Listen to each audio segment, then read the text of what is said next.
Donc bonsoir à tous. Déjà merci d'être là. Donc petit live ce soir. Petit live ce soir pour parler un peu d'investissement locatif et surtout du financement et comment investir dans l'immobilier locatif même avec un taux d'endettement qui est élevé. Et ce soir, on va voir comment continuer à investir malgré le fait d'avoir un taux d'endettement qui est élevé et quand tout semble bloqué. Pourquoi? Parce que on sait pertinemment que c'est l'un des principaux blocages, des personnes que l'on croise et qui veulent faire du locatif. Je dis bien qu'ils veulent faire du locatif, parce que généralement, les gens se pensent bloqués alors même qu'ils ne font pas d'investissement et juste parce qu'ils ont l'impression qu'ils ont un taux d'endettement qui est élevé, donc ils ne pourront pas investir. Pour faire simple, ce soir, on va être à peu près 1 heure ensemble. Salut Romain. On va être 1 heure ensemble à peu près. On va avoir 45 minutes de webinaire et on aura 15 minutes de questions-réponses. Donc, si vous avez des questions, j'aurai sûrement les réponses. N'hésitez pas à les poser en fin de webinaire. OK, on est là pour 45 minutes maintenant. Top chronos. J'ai le maître du temps en face de moi qui me dira ce qu'il en est. Alors, tout d'abord, on va commencer par casser un peu certaines croyances. C'est-à-dire que le problème que tu vas avoir, c'est que tu penses toujours à ton taux d'endettement et finalement, ce que tu dois bien comprendre, c'est que beaucoup d'investisseurs arrivent à un moment à un espèce de mur parce que la banque dit non. Le conseiller te dit non. Les supérieurs disent non. Et en fait, on finit par se convaincre que c'est impossible d'aller plus loin. Mais est-ce que c'est vraiment ton taux d'endettement qui bloque? Est-ce que c'est vraiment ça qui fait que tu n'arrives pas à aller plus loin? Est-ce que c'est à cause de ce fameux taux d'endettement que tu ne peux plus investir? Donc déjà, j'aimerais savoir, et comme ça vous pouvez un peu me le noter dans les commentaires, qui ici, dans l'audience, pense que c'est son taux d'endettement qui le bloque. C'est son taux d'endettement qui fait qu'il ne peut plus investir ou qu'il ne peut pas investir ou qui s'est déjà senti bloqué par rapport à son taux d'endettement. J'attends vos réponses. Il y a un petit décalage, une petite latence, donc vous inquiétez pas, il y a une petite dizaine de secondes. Je suis obligé de meubler. Je pourrais chanter, mais je suis pas sûr que ce soit le plus cool pour vous. Donc, est-ce qu'il y a quelqu'un qui s'est déjà senti bloqué par le taux d'endettement? Donc, j'ai pas vraiment de réponse, c'est pas grave, j'enchaîne sans vous. Donc, que vous comprenez bien, le vrai problème n'est pas et n'a jamais été le taux d'endettement. Souvent, c'est une bonne excuse pour ne pas faire les choses. C'est-à-dire qu'on se cache derrière ça. Je suis allé voir mon banquier, il m'a dit que j'avais un taux d'endettement. Voilà, Rudy qui nous dit, moi, le banquier qui te dit: «Tu as un taux d'endettement qui est trop élevé, je ne peux plus te financer», ou toi-même qui te le dis, tu fais tes petits calculs, c'est pas très trop compliqué à calculer, encore il faut savoir le faire, le taux d'endettement et donc en fait, tu t'empêches même d'aller voir le banquier. Il y a des milliers d'investisseurs qui ont des taux d'endettement qui sont élevés, qui sont similaires aux vôtres, qui sont même encore, supérieurs à vos taux d'endettement et qui continuent à acheter, qui continuent à se développer, qui continuent surtout à s'enrichir. La différence, c'est qu'ils connaissent les bons leviers. Ce que vous croyez, c'est: «Je suis à 35 d'endettement, je ne peux plus emprunter. La banque m'a dit non, c'est terminé. Je dois attendre de rembourser mon différé sur mon prêt précédent, je dois, attendre de rembourser mon prêt en totalité sur mon premier locatif pour pouvoir continuer». C'est faux. La réalité, c'est que le taux, c'est un indicateur parmi les autres. OK? Effectivement, le taux d'endettement, c'est un indicateur. Mais ce qui bloque vraiment, c'est pas cet indicateur qui est parmi tous les autres. Ce qui bloque, c'est l'absence de stratégie. OK? C'est que souvent, tu n'as pas la stratégie pour aller plus loin et arrêter à un premier non ou à un taux d'endettement qui n'est qu'un critère parmi les autres. OK, le vrai problème, c'est que tu ne sais pas structurer ton développement. C'est pas une critique qu'on fait ici. OK, ce soir, il y aura jamais de critique, entendez-le bien, c'est pas une critique, c'est un constat. 99 des apprenants que l'on croise ne savent pas structurer leur dossier, ne savent pas structurer leur croissance et leur développement pour construire un gros patrimoine immobilier. On emprunte, on fait le premier, on achète grâce à ça et après on espère que ça va bien se dérouler par la suite. En fait, rendez-vous bien compte de ça et posez-vous des questions. Vous voulez investir dans l'immobilier et vous pensez que ça se fait tout seul. C'est-à-dire qu'en fait, vous achetez un premier bien, ou des fois vous n'arrivez même pas à le faire, mais en fait, vous vous dites que je vais aller voir mon banquier et je vais espérer qu'il me dise oui. Et vous arrêtez là, en fait. Et donc, quand le banquier ne donne pas la réponse que vous attendez, il dit non, il dit peut-être, vous vous mettez à paniquer et à vous dites, bon, à vous dire, je ne peux plus financer. OK? Les investisseurs qui avancent, ils ont juste appris à penser différemment, à arrêter de voir que son 35% d'endettement. Pour faire simple, j'ai mis un petit schéma sur ce slide qui représente un peu le cheminement de beaucoup. C'est, tu achètes un bien en nom propre sans anticiper l'impact sur ta capacité d'emprunt futur. Tu accumules les biens sans arbitrer, sans optimiser, sans libérer de capacité, et tu te retrouves bloqué. Et tu penses que c'est à cause du taux d'endettement. Encore une fois, c'est un facteur parmi les autres. Mais ce qu'il y a, c'est que si vous voyez bien mon cheminement, le taux d'endettement, il arrive en troisième. Avant ça, il y a déjà deux chemins, deux croisées de chemin que tu as pris et où tu n'as pas forcément pris les bonnes décisions, qui t'entraînent au sens interdit le taux d'endettement trop élevé. OK? Donc, nous, pour réussir à dépasser le taux d'endettement, ce qu'on a mis dans la formation, c'est qu'on a 7 leviers. On a 7 leviers qui sont très puissants pour réussir à dépasser le taux d'endettement, en tous les cas pour ne plus en tenir rigueur, pour vraiment dépasser tout ça. Et ce soir, comme on est ensemble pour 45 minutes de live, on va découvrir 2 leviers. Le premier levier, c'est dépasser le taux d'endettement grâce au montage de dossier, tout simplement. Et le deuxième dossier qu'on va voir, c'est arbitrer intelligemment. On va essayer aussi de parler un peu de cas pratiques de nos apprenants, qu'est-ce qu'ils ont réussi à mettre en place pour. Mais il faut bien vous rendre compte que dépasser le taux d'endettement, c'est faisable. Et l'arbitrage, on verra un peu ce qu'est l'arbitrage pour les gens qui ne savent pas, est vraiment un autre levier ultra puissant pour débloquer et continuer d'avancer. Donc tout d'abord, qui je suis? Est-ce que je suis pertinent à vous parler de ça? Est-ce que j'ai une réelle compétence là-dedans? Je le pense en tous les cas. Je suis un ancien conseiller en gestion de patrimoine. J'ai commencé ma carrière professionnelle en tant que conseiller en gestion de patrimoine, indépendant, puis en banque. Derrière, je suis devenu directeur d'une banque privée et depuis 2020, je suis gérant d'un cabinet de courtage en prêt immobilier. Donc, c'est même plus aujourd'hui vraiment mon activité principale, puisque je suis plutôt marchand de biens, investisseur en général. Donc, sur quoi je m'appuie pour pouvoir vous donner des conseils et vous apprendre les choses qui fonctionnent. J'ai la gestion de patrimoine derrière moi, j'ai le côté directeur de banque et aussi courtier. Je ne l'ai pas noté, mais ça se rajoute aujourd'hui. Donc, j'ai vu les deux côtés, le côté banque et le côté courtage.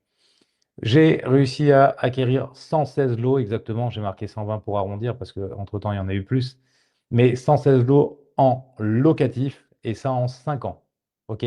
116 lots en 5 ans, financés quasiment à 110%. C'est-à-dire que sur les 116 lots exactement qui ont été achetés, en tout et pour tout, je pense qu'il y a eu 100 000 euros d'apport qui ont été mis. Donc, là-dessus aussi, ne me dites pas, ouais, t'es arrivé, tu avais beaucoup de cash. Non, quand j'ai commencé à investir dans l'investissement immobilier locatif, d'ailleurs en 2017, j'avais 20 000 euros de crédit et 0 euros de côté. Donc, ne me dites pas que vous n'avez pas d'apport. Ne me dites pas que moi, j'avais autre chose que ci, que ça. Arrêtez de trouver des excuses. Nous, ici, on trouve des solutions. Et on a plus d'une vingtaine d'opérations de marchand de biens maintenant avec Alexia qui sont derrière nous. Donc, c'est un autre pan de l'investissement, c'est le côté marchand de biens. Donc, ce que je voulais aussi vous montrer là-dedans, c'est que on sait financer du locatif, on sait aussi financer du marchand de biens, et ça tombe bien. Pourquoi? Parce que le marchand de biens, c'est un côté professionnel. Locatif, au début, c'est du côté particulier, et à un moment, on va basculer du côté professionnel. Et ça, nos apprenants l'ont bien compris. Ces leviers ont déjà changé la vie de centaines d'investisseurs, et encore, on ne les a pas tous notés, puisque vous savez, moi, je suis formateur depuis 2019, et donc j'ai fait énormément de coaching privé. J'ai aussi eu des centaines de clients en tant que banquier, mais aussi en tant que courtier, et surtout en tant que courtier, où on a pu un peu faire bouger les cases. Donc, on a plus de 300 investisseurs qui ont été accompagnés de par nos différents métiers, mais notamment en tant que coach en investissement immobilier, donc des profils vraiment variés, parce qu'on a eu, on a des profs libres, des salariés, des fonctionnaires, des indépendants, des personnes en auto-entreprise, on a de tout. OK? On arrive à faire financer tout le monde. On a 3 leviers clés qui sont testés, validés et reproductibles. C'est-à-dire que nous, on propose de mettre en place c'est possible de mettre en place par tout le monde. C'est-à-dire que toi qui es derrière ton écran, tu peux mettre en place ce qu'on propose de mettre en place, que nos autres apprenants ont déjà mis en place, qui ont fait, qu'ils ont réussi à se faire financer. Et on va au-delà des 35%. 35%, le 35, c'est qu'un chiffre, on s'en fiche. Moi, je ne regarde même pas si je dépasse le taux d'endettement, le 35%, je ne le calcule même plus. Il n'y a plus besoin de calculer l'histoire du taux d'endettement. On passe au-delà. Donc, ce que vous devez bien comprendre, c'est qu'il y a plein de personnes qui pensaient être définitivement bloquées et des dossiers qui ont été refusés par leurs banquiers, même des courtiers, hein, je vais être très honnête avec vous. Et on a vraiment réussi à débloquer des centaines de situations qui semblaient vraiment aller droit dans le mur. Et c'est juste grâce à une bonne structuration. OK, une bonne structuration. C'est pas de la magie, hein, on n'a pas de pouvoir magique, mais par contre, on applique une méthode et on l'applique bien. Donc, tout d'abord, on va parler du taux d'endettement, puisque vous nous en parlez tout le temps. Donc, on décide d'en parler, même si moi, ça m'énerve de parler du taux d'endettement, mais c'est pas grave, on en parle. Donc, le taux d'endettement, on va déconstruire le mythe le plus répandu dans l'investissement immobilier en France, que vous croyez savoir sur les 35%. Effectivement, alors peut-être qu'il y en a dans votre tête, c'est encore 33%, ça c'était à une autre époque, mais en tous les cas, maintenant, qu'est-ce que nous dit le HCSF, le Haut Conseil de stabilité financière, lui qui vient un peu regarder ce qui se passe chez les banques. Il leur dit aujourd'hui, vous n'avez pas le droit d'endetter un Français de plus de 35% de taux d'endettement. Donc en fait, les crédits ne doivent pas représenter plus de 35% des salaires, en gros, pour faire simple. Après, si vous êtes indépendant, on ne parle pas de salaire. Euh, Tous les crédits ne rentrent pas exactement de la même façon dans le taux d'endettement, tous les salaires non plus. Donc voilà, ça, quand je dis les salaires, ça va être les salaires, c'est les revenus en général, hein. Donc on peut avoir même des revenus fonciers, donc déjà des loyers qui rentrent, ainsi de suite. Donc déjà, pour savoir calculer un taux d'endettement, il faut connaître toutes ces spécificités. On en parle énormément dans la formation, puisque l'idée n'est pas de se dire, mince, je calcule tout seul mon taux d'endettement et à cause de ça, ben, je sais que je suis plus finançable. Non, je veux que si tu ailles voir ton banquier et que ça parle de taux d'endettement, que toi aussi tu saches de quoi tu parles. OK? Donc, le mythe des 35% depuis le 2022, comme on le disait, le HCSF impose un taux d'endettement maximal de 35%. Et tout le monde a cru que c'était une barrière infranchissable. Au-delà de 35%, c'est fini. Ça, c'est ce qu'on nous dit, ce qu'on nous rabâche au fil de l'eau, mais ce qu'on nous dit tout le temps. Pourquoi ce mythe persiste? Parce que les banques, elles appliquent souvent cette règle de façon rigide et sans expliquer les nuances qu'il peut y avoir. Et les conseillers qui vont être non spécialisés en investissement locatif, ils ne connaissent pas les marges de manœuvre qu'il y a. Les investisseurs ne les connaissent pas non plus. Donc si tu as un banquier qui ne sait pas et une personne qui va demander son prêt qui ne sait pas non plus, ben forcément ça court à la catastrophe. La réalité, elle est beaucoup plus nuancée que ce que la plupart des gens pensent. Donc, tout d'abord, et je vous donne un tout petit exemple, comme ça, pour l'histoire des 35%, il faut savoir que le HCSF dit que 20% des dossiers peuvent dépasser les 35% d'endettement. Donc déjà, comprenez bien que les 35% peuvent être dépassés. Mais comprenez bien aussi que ce n'est pas le cas pour tout le monde. Et là, vous allez peut-être voir où je veux en venir, ou alors justement, vous ne comprenez pas où je veux en venir, et là, à un moment, il faut se réveiller. Si vous êtes dans les 80% où la banque refuse de dépasser les 35%, dites-vous que c'est sûrement de votre faute. Je suis désolé, ce soir, moi je ne suis pas là pour être gentil, je suis là pour être réaliste. Si vous êtes dans les 80% où le dossier est refusé, c'est de votre faute. Comprenez-le. Si Alexia, on réussit à être dans les 20%, eh ben, je vais vous le dire aussi, c'est grâce à nous. Ce n'est pas parce que notre banquier est sympa. Et ce n'est pas parce que votre banquier est méchant qui refuse votre dossier. C'est parce que vous ne savez pas monter vos dossiers. Tout simplement. Donc, la réalité est que les 35% ne sont pas une règle absolue. OK? Il y a une marge qui est là. Et les banques ont le droit d'accorder donc jusqu'à 20% de leur dossier au-delà du seuil, à condition que le projet soit solide. Et ce n'est pas une exception qui est rare. 20%, c'est 1 sur 5. Alors oui, dans les 20%, il y a une majorité pour la résidence principale. Vous allez me dire, oui, pourquoi pas? Je m'en fiche. Même si demain, et je vais être très sincère avec vous, il y a 5% des dossiers qui sont qui sont acceptés pour du locatif, j'ai aucune crainte pour moi. Parce que avec ce que je connais Et ce que j'apprends à mes apprenants, on n'est pas dans les 5% des investisseurs qui réussissent, on est dans les 1% ou encore moins que ça. Et qui savent monter leur dossier, qui savent aller plus loin. Donc, encore une fois, ces 35%, c'est un des critères de financement. Donc, ce que dit vraiment le HCSF, mot pour mot, c'est 35%. Déjà, c'est une recommandation forte. Donc, il n'y a pas d'obligation. Et il y a des dérogations à hauteur de 20%. Ce que les banques font en pratique, c'est qu'elles évaluent le dossier dans son ensemble, rentabilité du bien, reste à vivre, profil de l'emprunteur, solidité du dossier. On peut parler de scoring bancaire. On regarde on explique tout ça dans la formation, en fait, tout ce qui est regardé sur votre dossier pour savoir si on vous finance ou si on ne vous finance pas. Et encore une fois, le 35% est un des critères parmi tous les autres. Et entendez-moi bien encore une fois, la plupart des gens pensent que c'est à cause des 35% qui ne passent pas, alors que s'il y a 20 critères, je ne suis pas sûr que les 19 autres soient bien réalisés par vous et bien mis en pratique. Donc si je vous dis un exemple simple, celui que tout le monde connaît, il ne faut jamais être à découvert. Sur les mois qui sont regardés, quand le dossier bancaire est regardé, il ne faut pas être à découvert. Si vous êtes à découvert, une fois, ne me dites pas c'est parce que j'ai dépassé 35% que mon dossier ne passe pas. Et encore une fois, le découvert, c'est un critère parmi tant d'autres. Et sauf que vous focalisez sur le 35% pour vous trouver une excuse, pour dire c'est pas de ma faute, c'est 35%. Parce que celui-là, je peux rien y faire. Mais alors, arrête de te concentrer sur le 35% où tu peux rien y faire.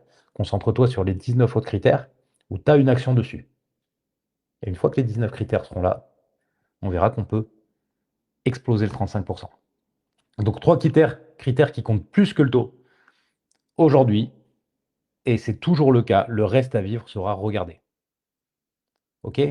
Donc, comme on le mettait, une famille avec 3 000 € de reste à vivre, à 38% d'endettement, sera mieux perçue qu'un célibataire à 33% et avec 800 € de reste à vivre. Donc, ce qu'il faut toujours voir, c'est qu'on a le reste à vivre qui est pris en compte. Premièrement. Deuxièmement, on a la rentabilité du bien immobilier. C'est-à-dire qu'un bien qui s'autofinance, qui génère du cash flow positif, je mettrais même qu'il y a une plus-value latente, parce que je ne l'ai pas noté là, mais même en locatif, si on regarde toujours plutôt le cash flow, s'il y a une plus-value latente, c'est beaucoup plus intéressant, vous vous rendez compte. Les loyers couvrent la mensualité, le dossier devient beaucoup plus solide. Donc, le fait de faire un bon investissement locatif vous permet d'être bien financé. Je vous donne un exemple simple. Il y a plein de gens qui ont fait à l'époque des lois Pinel et qui après s'étonnaient de ne plus être suivis par leur banquier pour les autres opérations immobilières. Normal. Vous avez fait un truc où vous avez un endettement qui vous fait exploser parce que vous avez emprunté beaucoup pour un loyer minime, avec une économie d'impôt qui n'est pas prise en compte ni dans le reste à vivre, ni dans le taux d'endettement, et vous vous étonnez derrière que le banquier ne veuille plus vous suivre. En fait, vous avez mal commencé, vous vous êtes tiré une balle dans le pied dès le départ, et vous vous demandez pourquoi par la suite c'est plus compliqué. Vous avez crevé les 4 roues de votre voiture, et vous demandez, vous dites, tiens, on ne veut pas me laisser passer au péage. En fait, c'est pas qu'on ne te laisse pas passer au péage, tu as les 4 roues crevées, c'est toi qui avances pas. Donc arrête de te plaindre, arrête de te crever les pneus tout seul. La qualité du projet, et ça j'insiste dessus. Encore une fois, vous me dites, je veux investir dans l'investissement immobilier locatif, je veux être machin, je veux être truc, je veux tout ce que tu veux. Aujourd'hui en France, des gens qui ont plus que 5 biens immobiliers, 5, je n'ai pas dit 25, j'ai dit 5. Donc ça peut être résidence principale, 4 locatifs, ça peut être résidence principale, résidence secondaire, 3 locatifs, ça peut être des biens perçus en donation, en succession, hein. C'est 3% de la population. 3% de la population. C'est que ça. Donc peut-être des safe-made, des gens qui sont faits tout seuls, c'est 1% de la population, 2%. Allez, disons 2% pour faire large. Vous ne comprenez pas que si vous voulez faire partie des 2%, il ne faut pas faire comme les 98%. Pour faire du locatif un petit peu énervé, il faut se professionnaliser. Vous ne pouvez pas arriver à aller voir votre banquier, par exemple, si vous n'avez pas déjà un projet. Vous allez voir votre banquier, vous avez un taux d'endettement qui est un peu élevé. Bonjour, mon ami le banquier, je viens vous voir parce que je pense que demain, je vais peut-être faire un investissement locatif. Est-ce que vous me suivez? Ok. La dernière fois, on avait une apprenante qui est prothésiste auditive. C'est comme ça qu'on dit. Donc, j'ai donné le même exemple. J'ai dit, imagine demain un client qui vient te voir. Il a 35 ans. Et il vient te voir, il dit: «Bon, ben, je viens vous voir parce que, demain peut-être je serai sourd, enfin j'entendrai moins bien, sûrement même peut-être à 70 ans et donc je venais, là pour que vous me fassiez un devis sur mes prochaines, prothèses auditives». Ben, en fait, elle va lui dire: «Je peux rien faire pour vous. C'est bien gentil d'être venu, mais en fait là j'ai des gens qui sont là, qui ont un vrai projet, qui demandent un vrai devis et à qui je peux faire quelque chose parce que j'ai de quoi étudier». Ils ont vraiment perdu de l'audition. Toi tu viens me voir, tu as pas perdu l'audition? Pour un truc qui arrivera dans peut-être 55 ans ou qui arrivera peut-être jamais. Ben, je te traite pas, en fait. Et ben, le banquier va faire pareil, donc il va pas vous envoyer chier parce qu'il est poli, c'est son travail, mais vous allez le voir. Vous avez pas de projet. En même temps que ça, il croule sous les dossiers et vous pensez qu'il va vous faire une vraie étude et qu'il va se démener pour essayer de se battre pour un projet que vous n'avez pas? Parce que c'est ça qu'il va falloir faire, c'est convaincre votre banquier que votre projet est viable malgré le taux d'endettement et lui, il va se battre pour vous derrière. Ben, il se bat pas si vous allez voir, vous avez pas de projet, par exemple. Donc faites les choses, il y a une structure, il y a une méthode à connaître. Nous, on l'applique dans notre formation, il faut la connaître. Sinon, ne vous plaignez pas de ne pas être financé, ça ne marche pas. Professionnalisez-vous, OK? Et je vais un peu plus loin dans le projet. Vous allez voir votre banquier avec votre projet. Votre dossier, il est mal monté. Il manque plein de pièces, plein de documents. Et à côté de ça, il a des gens qui sont dans les 1 qui réussissent. Et les gens sont dans les 1 ils ont des dossiers, ils sont parfaits. Il manque aucun document. C'est bien présenté, exactement comme nous on le fait dans la formation. Vous croyez qu'il va étudier lequel en premier? Vous croyez qu'il va forcer pour lequel, si on est à 35 d'endettement des deux côtés ou à 70 même d'ici, et ici à 30, il va forcer pour lequel? Pour celui qui est bien monté. Donc un bon projet peut passer même au-dessus des 35 d'endettement. C'est ce qu'on a observé. C'est pas vous dire ça, c'est pas du bullshit, c'est pas pour vous faire rêver, c'est la réalité. On avait vu des dossiers acceptés à 38, à 40, à 42 d'endettement. Moi, à un moment, je pense que si j'avais fait les calculs et pas fait les calculs, j'en ai rien à faire, mais j'étais au moins à 70 d'endettement et j'arrivais encore à me faire financer. Donc nous, on a fait la liste des critères qui peuvent faire qu'une banque accepte et tous ces critères, ils sont répertoriés dans la formation. On a tous les critères, et pas que le 35. On a tous les critères dans la formation qui permettent de savoir ou de faire prendre la décision à une banque de vous suivre ou de ne pas vous suivre, de vous financer ou de ne pas vous financer. Tous les critères sont répertoriés. OK? Donc, entendez bien ce que je vous dis parce que je le dis souvent, ceux qui m'ont déjà vu en journée de formation l'ont déjà entendu. Erreur classique, se bloquer soi-même. En banque ou ailleurs. La plus grande barrière n'est souvent pas la banque, c'est l'investisseur lui-même, par manque d'information, par peur du refus ou par excès de prudence. Beaucoup abandonnent avant même d'essayer. Je donne toujours cet exemple-là. Je le dis devant Alexia qui me regarde, elle entend 5 fois par semaine, j'en sais rien, ou même plus que ça. Moi, un banquier qui me met une barrière, la barrière, je passe à gauche, je passe à droite, je passe au-dessus, je casse la barrière, il n'y a aucun souci.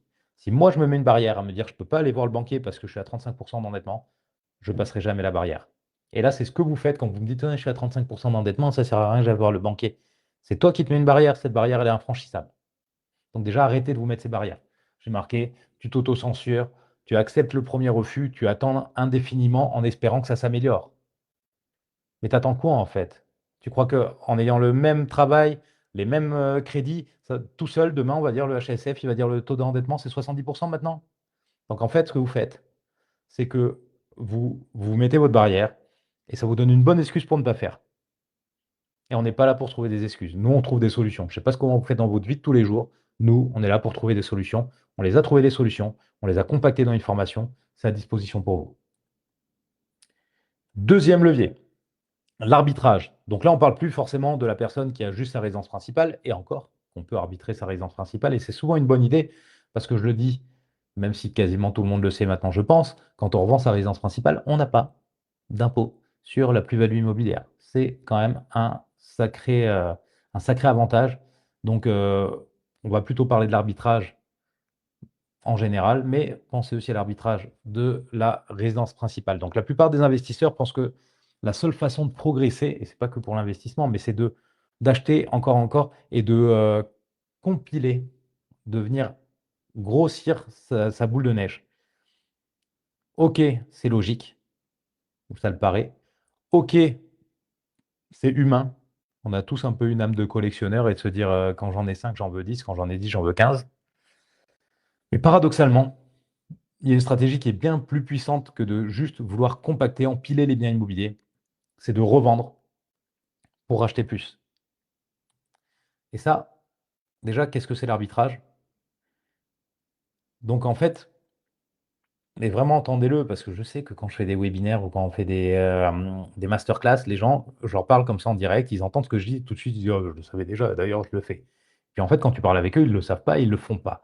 Donc entendez bien, l'arbitrage, c'est un outil stratégique que seuls les investisseurs qui sont aguerris utilisent. Les autres, ils ne le font pas. Ils ne le font pas. Et on est tombé sur des dizaines de personnes.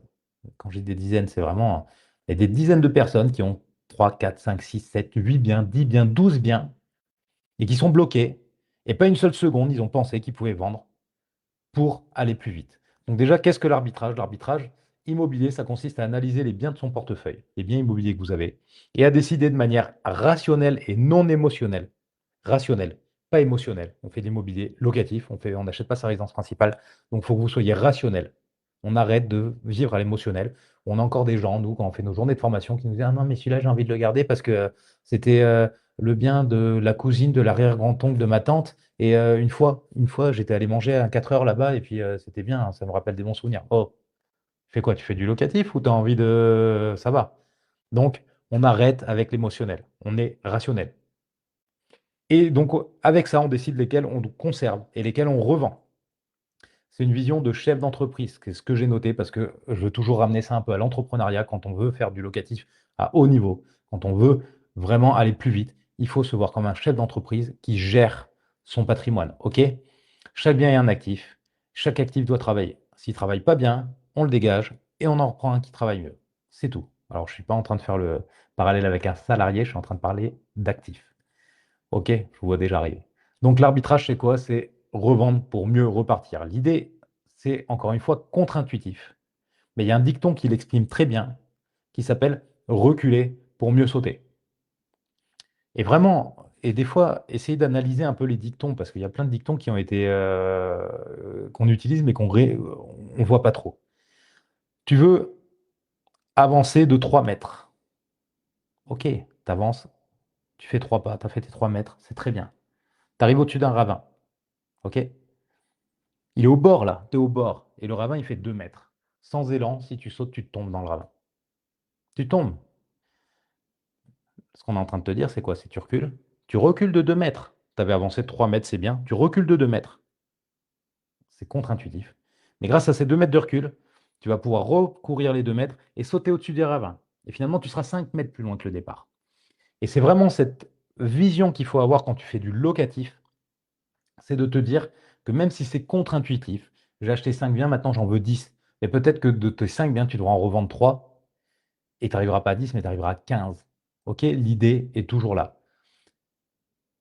Dis-toi toujours que je sais que tu as mis du temps à acheter.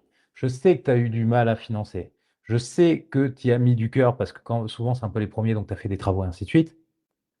Maintenant, j'ai même des gens qui me disent non, mais j'ai acheté en 2022, en 2021, en 2020, les taux étaient beaucoup plus intéressants que maintenant, donc je garde mon bien immobilier parce que le taux est intéressant. Et me dites pas que c'est pas vrai, je suis sûr qu'il y en a certains d'entre vous, là, ils se disent ça. Je garde mon bien immobilier parce que le taux est intéressant. Je garde ma voiture, OK, parce que j'ai fait un crédit auto et que le crédit auto, il était un taux intéressant. J'ai jamais entendu quelqu'un qui m'a dit ça. Par contre, pour l'immobilier, pour vous faire plaisir, vous me dites ça. C'est naze, c'est nul.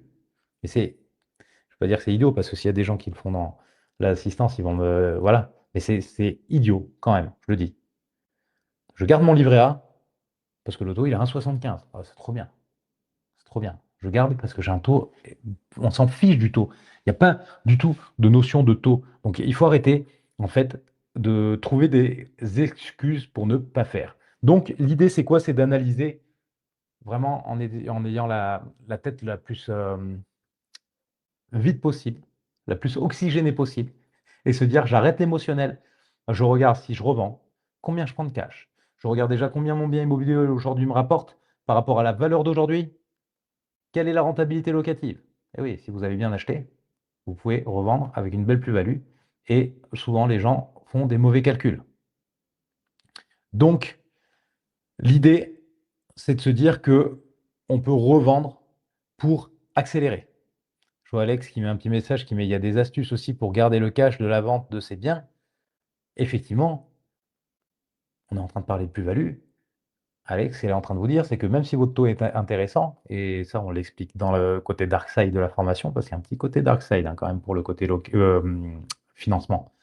Et ben, on peut même revendre un bien et garder le crédit en cours. Et comme ça, quand les gens ils me disent: «Ah, mon taux, il était bien, j'ai pas envie de revendre parce que je dois rembourser mon crédit». Bah, pas forcément. Tu peux revendre ton bien et garder le crédit en cours et donc prendre tout le cash. OK? Donc c'est vraiment, vraiment, vraiment, une mauvaise idée que vous avez ou une mauvaise notion de toujours se dire: je veux garder» parce qu'en fait, je me suis battu pour réussir à avoir 3 biens. J'ai pas envie d'en revendre un et de tomber à 2. Ouais, mais c'est pas une bonne idée parce que moi, ce que je veux, c'est que tu revendes pour tomber à 2 et remonter direct à 5, voire à 8, voire à 10. OK? Donc le petit cheminement qu'on a fait, c'est quoi? C'est on analyse, on identifie les actifs qui sont sous-performants ou alors des fois juste ceux qui rapportent le plus de cash aussi parce que c'est cool le cash. On vend, donc ça libère de la trésorerie, ça réduit la dette, ça diminue aussi le taux d'endettement puisque, vous parlez toujours du taux d'endettement, c'est une des solutions aussi pour baisser son taux d'endettement et on réinvestit et on lance un projet qui est plus performant. OK? Tout simplement.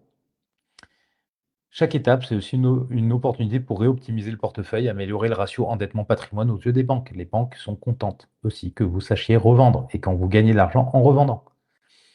Pourquoi l'arbitrage est si puissant? Comme on l'a dit, en premier lieu, c'est que vous libérez du cash. La plus-value d'une vente, c'est une réserve de capital que vous pouvez réinvestir un moment, que vous pouvez garder aussi, mais que vous pourrez réinvestir. Et là, j'ai marqué plus-value parce que je ne suis pas allé dans le dark side. Alex, elle y va tranquille. Donc, on peut même parler de la, pas de la plus-value, mais même du cash qui ressort d'une vente. OK? Vous pouvez utiliser ce cash pour autre chose. Réduire l'endettement. Vous vendez un bien, il n'y a plus de crédit si vous le remboursez. Alors, si vous ne le remboursez pas, le taux d'endettement ne va pas diminuer, mais par contre, vous utilisez le cash pour autre chose. Mais si on imagine qu'on revend et qu'on prend que la plus-value, on réduit l'endettement. Et donc derrière, on repart plus fort. Notre analyse avec Alex, c'est quoi? C'est que quand on grossit, on grossit, on grossit, à un moment, la banque, au pire, elle va vous demander quoi? 10% d'apport. Eh ben, si vous avez 100 000 euros de cash, vous pouvez lever 1 million. Si vous avez 300 000 euros de cash, vous pouvez lever 3 millions. Aussi simple que ça.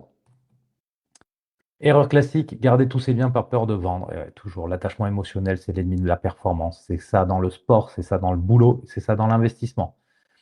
Et réfléchissez un petit peu à si vous êtes aussi un autre type d'investisseur et que vous investissez par exemple en bourse. OK. Est-ce que vous faites de l'émotion avec les actions que vous achetez? Est-ce que vous faites de l'émotion avec les actions que vous revendez? Si vous faites de la crypto, est-ce que vous êtes émotionnellement attaché à votre Bitcoin? Si vous en avez un, vous êtes déjà pas mal. Mais en tous les cas, est-ce que vous en êtes émotionnellement attaché? Non, parce que c'est fictif. C'est pas là. Donc là, vous arrivez à vous en détacher. Mais l'immobilier locatif, vous ne devez pas vous attacher au bien. Je ne vous dis pas qu'avec Alex, on n'aime pas l'immobilier. Je ne vous dis pas qu'on trouve ça cool de rénover un appart qui soit plus beau avant qu'après. Plus beau après qu'avant, pardon. Mais on est surtout cool. On est surtout content quand on le revend et qu'on gagne de l'argent. C'est pour ça qu'on le fait au départ. N'oubliez pas pourquoi vous faites du locatif. C'est pas pour faire plaisir. L'idée de les revendre provoque une résistance quasi instinctive. Et ouais, pourtant, un investisseur efficace n'a pas d'attache émotionnelle avec ses actifs. Donc ça, que je veux que vous l'enleviez de votre façon de réfléchir. La vraie question, c'est pas est-ce que j'aime bien ce bien-là, mais est-ce que ce bien, il me fait avancer? Est-ce qu'il me rapproche de mes objectifs ou est-ce qu'il m'en éloigne? Et par peur de vendre, de nombreux investisseurs se bloquent eux-mêmes et pendant des années et des années et des années. Et vous savez quoi? Le déclic que vous allez avoir, c'est qu'un jour, vous serez obligé de vendre pour une raison extérieure. Vous allez prendre du cash et vous allez vous dire: «Oh, ça y est, j'ai compris». Ce sera trop tard. Ce sera trop tard. Donc les signaux d'alerte. Le bien génère peu ou pas de cash flow. Il monopolise une grande part de votre capacité d'emprunt. Le marché local est favorable à la vente et vous ne vendez pas. Vous avez réalisé une grosse plus-value et un meilleur projet attend d'être financé. Et voyez, quand j'ai marqué le bien génère peu ou pas de cash flow, des fois, il peut générer beaucoup de cash flow. C'est-à-dire qu'à l'époque, je travaillais, en région bordelaise et donc sur des terrains, enfin des endroits où les terrains valaient très cher et donc où ça a pris beaucoup de valeur parce qu'il y a l'aéroport pas loin, ainsi de suite. Et donc il y avait des gens qui m'ont dit, Philippe, aujourd'hui, j'ai un bien qui apporte environ 14% de rentabilité. J'ai 500 euros de crédit et j'ai 1200 euros de loyer par mois. Dans l'idée, c'est cool ou pas? Bon, vous n'allez pas avoir le temps de me répondre parce qu'il y a 10 secondes qui vont passer. Mais en tous les cas, vous allez me dire, c'est cool. 100 000 euros, 500 euros de crédit par mois, 1200 euros de loyer, top. Ouais, super. Aujourd'hui, combien il vaut votre bien? Aujourd'hui, la maison là, que j'avais achetée à l'époque 100 000 euros, elle vaut 450 000 euros. Ok, 450 000 euros qui te rapportent 15 000 euros par an à peu près. Ok, on est à 3% de renta, un peu plus, 3,5. 3,5 de rentabilité locative sur aujourd'hui. Et moi, ce qui je veux, c'est aujourd'hui. C'est pas les 100 000 que tu l'as acheté à l'époque. Parce qu'en fait, tu es en train de me dire que je l'ai acheté 100 000 à l'époque. Donc en fait, la vraie chose sur laquelle tu es assis, c'est sur une plus-value énorme. Quand tu revends, tu vas prendre 300 000 euros, 400 000 euros. Et moi, aujourd'hui, si je regarde un peu une rentabilité, ne serait-ce qu'à 10%, mais si j'ai 450 000 euros de cash, et même si j'achète cash, imaginez, mais ce ne sera même pas le cas, mais même si j'achetais un bien cash, il me rapporterait 4 000 euros par mois. Si grâce à mes 450 000 euros d'arbitrage, je peux investir 4,5 millions, imaginez un peu le cash flow mensuel que vous allez avoir. Alors que lui, il est toujours dans son idée, j'ai acheté un bien 100 000 euros, j'ai une énorme plus-value latente. Ouais, ben, tant que tu n'as pas vendu, elle n'existe pas. Et j'ai un gros cash flow. Ouais, tu as un gros cash flow parce que tu ne regardes pas les bons chiffres. OK? Parfois, et je ne sais même pas pourquoi j'ai marqué parfois, en fait, c'est presque tout le temps, vendre égale accélérer. C'est le déclic que beaucoup d'investisseurs ont du mal à intégrer tant qu'ils l'ont pas fait. Un bien immobilier peut devenir un frein à vos développements plutôt qu'un moteur. Si le rendement est faible, si le crédit pèse lourd, si tu as une grosse plus-value latente, et surtout, il y a des moments, c'est le moment de vendre. Je vous donne un exemple avec le Bitcoin, que vous comprenez bien. Il y a des mecs, pendant le dernier bull run, là, celui d'avant surtout, pour le coup, c'est vraiment des chiffres réels que j'ai donnés. Il a mis 3 000 euros en Bitcoin, il est monté à 1 million d'euros, et il est redescendu à 30 000. Il n'a jamais vendu. Ok? Il n'a jamais vendu. Il a été millionnaire dans sa tête, il l'a jamais été en réalité. Dans sa tête, il l'était, il avait 1 million de Bitcoin. Il n'a jamais vendu. Quand c'est redescendu, c'est redescendu. Donc des fois, le marché est porteur. Et vous, vous dites même pas, c'est le moment de vendre. Quand le marché est porteur, vous vendez. Ok, un investisseur qui vend intelligemment aujourd'hui peut acheter 2 fois mieux demain. C'est une réalité. Vision investisseur, on optimise, on ne stocke pas. Donc, que vous l'entendiez bien encore une dernière fois, l'investisseur amateur, il collectionne les biens et encore, il n'arrive pas à en collectionner beaucoup parce qu'il est amateur. Donc, déjà, il se fait avoir parce qu'il monte mal son dossier. Il se fait avoir par le taux d'endettement. Donc, en fait, il accumule un, 2, 3 biens. Encore une fois, c'est pas pour rien qu'il n'y a que 3% des Français qui ont plus que 5 biens immobiliers parce que les autres, ils calent avant. L'investisseur stratège, il gère un portefeuille d'actifs performants. C'est une grosse différence. D'un côté, tu as un mec qui met sur son livret A qui laisse tourner. De l'autre côté, tu as un mec qui met sur son PEA et qui fait des arbitrages. Et qui se dit, moi, je veux des choses qui me rapportent. Et je vends des actions pour en racheter d'autres. Parce qu'à un moment, celle-là, elle a fait sa plus-value. La plus-value, pour la prendre, il faut vendre. Et avec cette plus-value, je réinvestis sur le reste. Donc, pensez-y comme ça. Pensez-y comme ça. Donc, première approche, celle que la plupart des gens font, acheter et garder coûte que coûte, accumuler sans analyser, subir les contraintes bancaires et sans les anticiper. Je vous rappelle que là, on parle du taux d'endettement sur ce webinaire. Je ne suis même pas en train de parler de la fiscalité. Parce que là, on est mort. Les gens, ils achètent, ils gardent toute leur vie, zéro travaux, rien, aucune charge. En fiscalité, c'est ouf. Mais bon, on n'en parle même pas. Approche stratège, analyser régulièrement la performance de chaque actif, arbitrer quand c'est nécessaire, optimiser en permanence la capacité d'emprunt. Le patrimoine immobilier ne se construit pas en ligne droite, il se construit en spirale ascendante. Et il y a des étapes. Donc en fait, dites-vous que c'est un escalier et des fois vous allez sauter 3 marches, mais des fois vous allez devoir reculer un peu. Vraiment, dans votre tête, vous ne dites pas que c'est un marathon et on court comme ça. Non, des fois il y a des phases de sprint. Il faut savoir sprinter quand il faut sprinter. Ok, donc ce soir, on a vu 2 des 7 leviers pour débloquer votre investissement. Ok, donc on a vu quoi? On a vu que les 35% d'endettement, ça reste et ça restera toujours un critère parmi les autres. Et on a vu que l'arbitrage était vraiment un moyen d'optimiser, un moyen d'accélérer son patrimoine. Quand le patrimoine est déjà constitué, si on veut accélérer, on arbitre.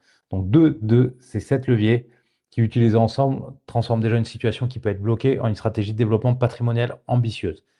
2 des leviers, il y en a 5 autres. Donc imaginez bien que rien que pour le taux d'endettement, déjà, on n'a pas pu rentrer dans tous les critères qui sont regardés par la banque, parce que ça, on l'a compilé dans la formation, on a tout un module sur le dossier bancaire, vous imaginez que moi j'adore ça en plus. Donc on a tout un dossier sur le financement. Et ce qu'il faut bien comprendre, c'est que C'est qu'un seul des 7 leviers pour débloquer votre investissement. OK, donc le vrai problème, on l'a dit, on le répète ce soir, c'est pas l'endettement. On a démontré que le taux d'endettement, c'est rarement la vraie cause du blocage, c'est un symptôme, c'est la cause, c'est toujours la même, c'est l'absence de stratégie claire et adaptée à l'investissement locatif. Arrêtez de croire que ça se fait tout seul. Arrêtez de croire que vous allez faire mieux que les autres en appliquant la même chose que les autres. Arrêtez de penser que vous allez être dans les 3 de la population. Allez, je reparle plutôt des 2 parce que pour moi, les self-made, ceux qui se sont faits tout seuls, c'est peut-être 2 de la population qui ont plus que 5 biens immobiliers, alors que vous faites comme les 98 qui ne les ont pas. Arrêtez de penser ça, c'est ce que vous pensez. Et me dites pas que c'est pas vrai. Vous pensez que vous faites mieux que les autres en faisant la même chose qu'eux. Arrêtez de penser que si on est là au jour d'aujourd'hui, que vous avez toujours que 1 ou 2 biens immobiliers, que demain vous allez en avoir 12, alors que vous faites la même chose que vous faites aujourd'hui et que vous avez fait depuis les 10 dernières années. Si vous faites la même chose que les 10 dernières années, le résultat des 10 prochaines ne sera pas meilleur. C'est logique. C'est une logique qu'on ne veut pas entendre parce qu'on se dit toujours: «Mais nous, on est un peu plus intelligents que les autres». Là, j'ai pas eu de chance pendant 10 années parce que j'ai eu des coups durs. C'est tout le temps comme ça la vie. Donc si vous ne faites pas différemment des 10 dernières années, vos 10 prochaines seront pareilles. Si vous ne faites pas différemment des 98 des Français qui n'ont pas plus que 5 biens immobiliers, vous ferez pareil. Ce qui bloque vraiment, c'est de ne pas comprendre comment fonctionne réellement la banque. Et ça, effectivement, la force que j'ai, c'est que j'ai cette casquette d'ancien banquier, d'ancien courtier, enfin de courtier même actuellement, et d'ancien conseiller en gestion de patrimoine qui sait avoir une vision globale. Garder des actifs sous-performants par attachement émotionnel. Investir en nom propre, comme on le fait tous au début, et sans anticiper les limites. C'est un des autres leviers qu'on voit dans la formation. Et ne pas avoir de vision à long terme sur son portefeuille. C'est-à-dire que j'aime pas avoir des visions très long terme, mais il faut être conscient, si vous voulez, avoir quand même un fil rouge, quelque chose à suivre. Donc avec la bonne stratégie, chacun des obstacles peut être surmonté. Entendez-le bien. Le danger, c'est qu'un mauvais choix peut mener au blocage total. Ce qui est en jeu, c'est pas juste un refus bancaire. OK, c'est des années sans plus rien faire. Peut-être que là, les gens à qui je parle en face de moi, ils sont dans ce cas-là. Où vous dites: «Ah, j'ai vu des choses passer, mais j'aurais bien aimé, mais mon taux d'endettement, oui, mais si, mais ça, oui, mais machin, oui, mais bidule, oui, mais chouette, oui, mais bon». Tu vois? Des oui, il y en a plein. C'est jamais une solution, en fait. Arrêtez de vous trouver des excuses. Ça peut partir du mauvais montage juridique. Une structure inadaptée peut déclencher des redressements fiscaux, peut compliquer les refinancements, peut rendre la sortie très coûteuse. Donc, forcément aussi, il y a des gens, des fois, qui me disent: «Ah, mais j'ai pas envie de revendre parce que j'ai payé plein d'impôts». Mais peut-être que, déjà, il ne faut pas voir ce qu'on paye en impôts, mais il faut plutôt voir ce qui nous reste dans la poche. Mais peut-être que le montage aussi a été mal fait. Et donc, si le montage juridique est mal fait, bah, autant revendre et repartir à zéro. Je vous le dis de suite. Mauvais arbitrage. Vendre au mauvais moment, sans analyse, peut générer une moins-value. Donc, en fait, c'est pas parce que je vous ai dit qu'il fallait arbitrer, qu'il faut le faire n'importe comment aussi. C'est-à-dire que, et c'est ce qu'on propose dans la formation, l'idée, c'est vraiment de faire un tour d'horizon de votre situation et de faire du suivi pendant, on verra tout à l'heure combien de temps, mais pour aussi regarder une situation globale. Une situation globale, c'est pas juste: «Tiens, j'ai vu cet appartement, est-ce qu'il est bien ou pas?» Bah, attends, cet appartement, OK, tout seul, il est bien comme ça, mais j'en sais rien. C'est quoi ta situation familiale? C'est quoi ta situation patrimoniale? Tu en es où? Tu as investi en nom propre, en nu, en meublé, donc tu es LMNP, tu es LMP, tu as fait en SCI? Non, mais bah, alors est-ce que maintenant il faudrait pas faire en SCI? On est obligé d'être plus large que ça. Et mauvaise stratégie globale sans vision d'ensemble. Chaque décision prise isolément, c'est bien ça, peut sembler bonne, mais conduit à un blocage. C'est-à-dire qu'en fait, il faut toujours avoir une vision qui est globale et arrêter de regarder que par le petit trou de la serrure, le petit appartement que vous venez de trouver. Donc, il faut toujours avoir une vision beaucoup, beaucoup, beaucoup plus large. Et ça, je vais le dire très clairement, la vision plus large, elle est vue avec quelqu'un qui vous donne de la hauteur. La problématique qu'il y a, c'est que vous regardez toujours avec des gens qui n'ont pas fait, avec les 98 de la population qui n'ont pas fait, qui ne font pas et qui vous donnent des conseils. Le moment de passer à l'action, donc c'est maintenant. Vous avez la vision, vous comprenez les leviers, vous savez que votre situation, elle peut évoluer. La seule question, c'est est-ce que vous allez continuer à attendre ou est-ce que vous allez décider d'avancer? Donc décidez, prenez la décision de ne plus vous laisser bloquer par un taux d'endettement. On a le droit de dire des gros mots maintenant ou pas? Ouais, c'est l'heure de merde. Rejoignez-nous, on s'inscrit. Nous, on va vous dire comment on l'explose ce taux d'endettement. On n'en a rien à taper. On n'en a rien à cirer. Et vous avancez, vous lancez votre prochain investissement avec une stratégie claire et un accompagnement d'experts. On arrête de vouloir faire un peu là, je touche à tout, je fais ci, je fais ça, mais je le fais pas vraiment. Si on veut faire du locatif, on fait du locatif. Et si on veut faire du locatif bien, on fait avec nous. Ou sinon, ben, on traite.